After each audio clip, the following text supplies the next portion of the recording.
Kulasekarapattinam rocket ஏவுதள வளாகத்தில் rocket ஏவுதளம் அமைப்பதற்கான பணியினை இஸ்ரோ தலைவர் நாராயணன் அடிக்கல் நாட்டி தொடங்கி வைத்துள்ளார். கூடுதல் விவரங்களோடு இணைகிறார் நமது செய்தியாளர் பவானி. வணக்கம் பவானி, இந்த விழாவில் யாரெல்லாம் கலந்து கொண்டார்கள்? முழு விவரங்கள்.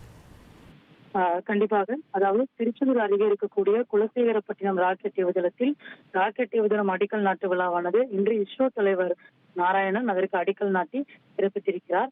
அதன் காட்சிகளை நம்மால் பார்க்க முடிகிறது.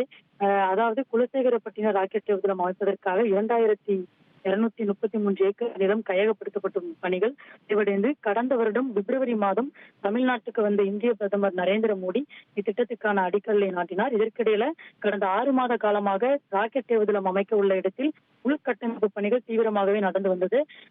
இந்த நிலையில் இன்றைய தினம் ராக்கெட் ஏவுதளம் அமைப்பதற்கான அடிக்கல் நாட்டு விழாவானது நடைபெற்றிருக்கிறது. இதில் இஸ்ரோ தலைவர் நாராயணன் கலந்து கொண்டு இதற்கான ராக்கெட் ஏவுதளத்தை அடிக்கல் நாட்டியிருக்கின்றார்.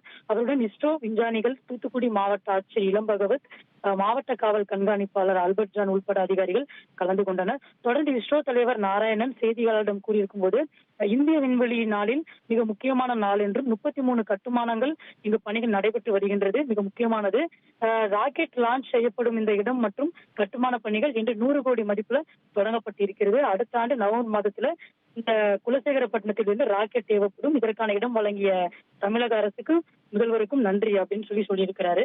தற்பொழுது இந்த விழாவில் முக்கிய அதிகாரிகள் பலரும் கலந்து கொண்டிருக்கிறாங்க. உங்கள் விவரங்களுக்கு நன்றி பவா.